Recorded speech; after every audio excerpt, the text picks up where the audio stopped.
Bienvenue dans l'émission Saveurs divines. Cette bonne nouvelle du royaume sera prêchée dans le monde entier pour servir de témoignage à toutes les nations. Alors viendra la fin. Ce pain céleste vous est présenté par Immaculée Niraneza.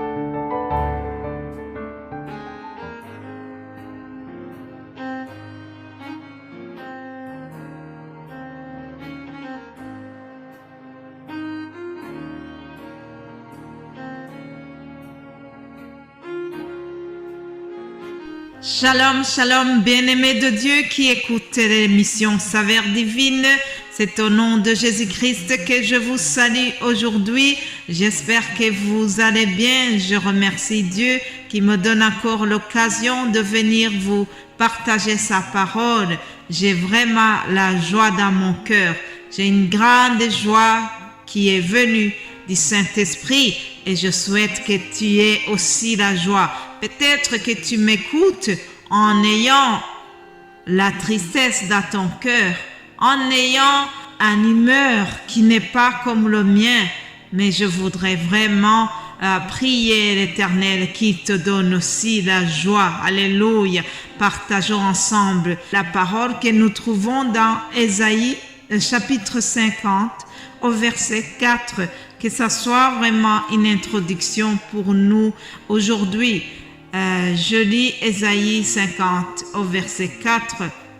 Le Seigneur, l'Éternel, m'a donné une langue exercée pour que je sache soutenir par la parole celui qui est abattu. Il éveille chaque matin. Il éveille mon oreille pour que j'écoute comme écoute des disciples. Alléluia. Le Seigneur, l'Éternel, me donne une langue exercée ce matin pour que je puisse te soutenir, toi qui es abattu. Que le Saint-Esprit donne la joie dans ton cœur. Peut-être que tu te dis, l'Éternel m'a oublié. Dieu ne pense plus à moi. Ce n'est pas possible que je traverse tant de problèmes que je rencontre, tant d'ennuis dans ma vie. Tu as l'impression que Dieu t'a oublié, mais ce matin, l'Esprit me donne de te dire que non, l'Éternel ne t'a pas abandonné, non, l'Éternel ne t'a pas oublié. Il te dit, est-ce qu'une femme peut-elle oublier l'enfant qu'elle allait? Non, la mère ne peut pas oublier son enfant qu'elle allait. Autant la maman ne peut pas l'oublier, autant Dieu ne t'a pas oublié. Alors, je viens te soutenir ce matin. Sois fortifié par cette parole. Alléluia.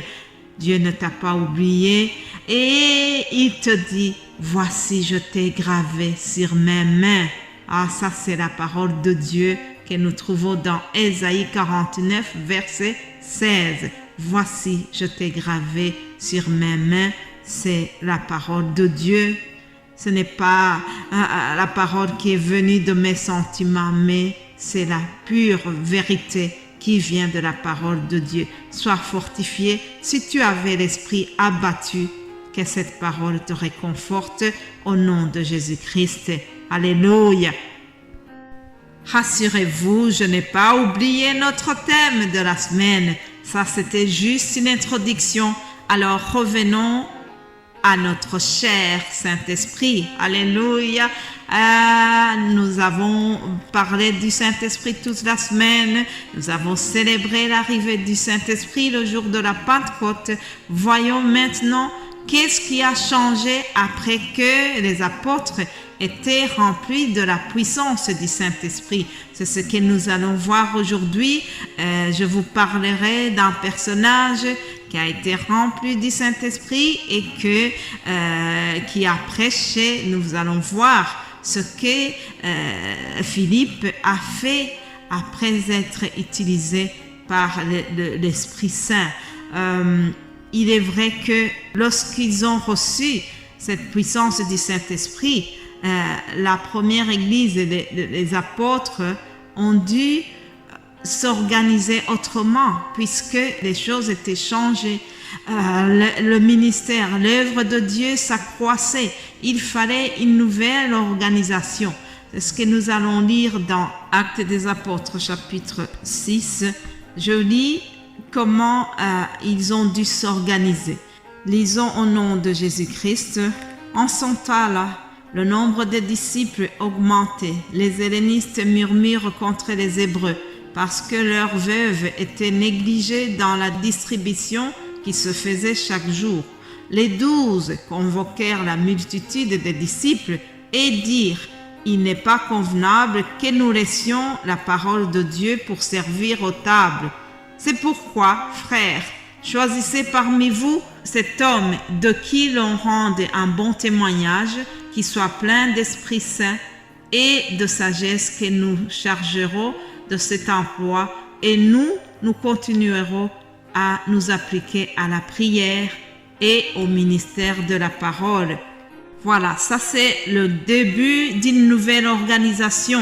La proposition a été bien reçue et donc c'est ainsi que ils ont élu cette personne, y compris Philippe dans les 7.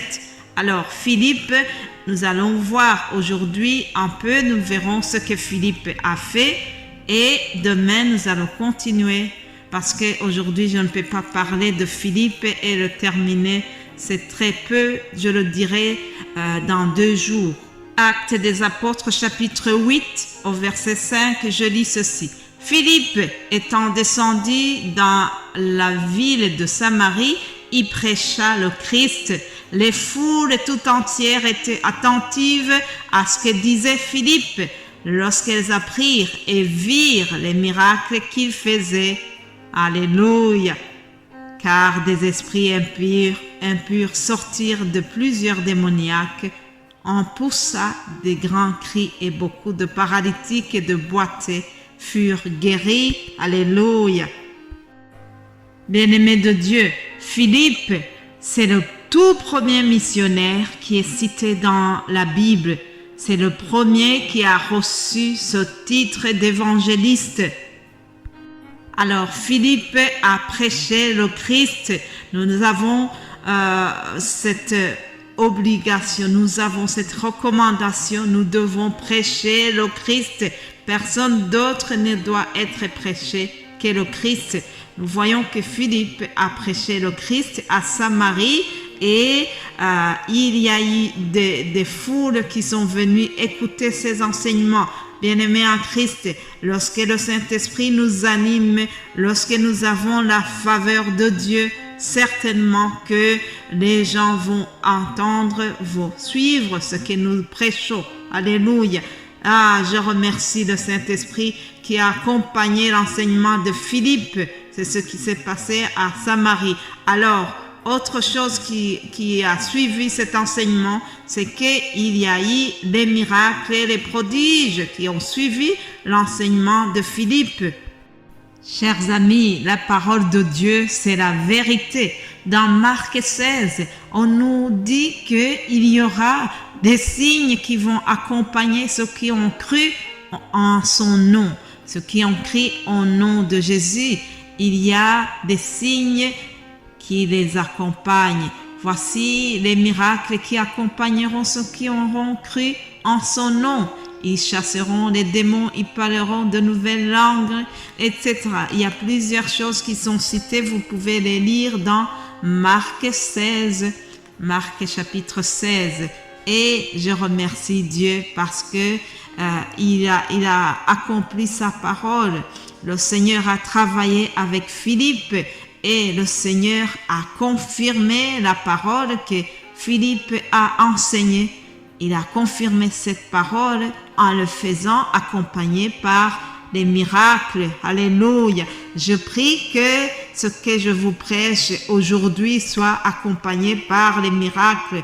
Je suis sûre que Dieu va le faire. Il peut le faire aujourd'hui, il peut le faire demain, il peut le faire dans une année. En tout cas, ce dont je suis certaine, c'est que Dieu ne m'a pas et il va le faire. J'ai commencé en souhaitant que si tu as l'esprit abattu, Que Dieu te donne la joie et je sais qu'il va le faire. C'est ma conviction. Alléluia. Je prie qu'aujourd'hui, cette parole soit accompagnée par des miracles.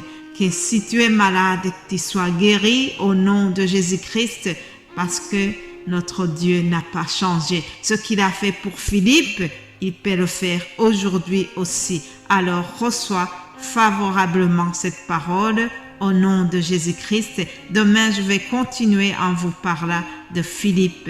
Soyez bénis. Amen.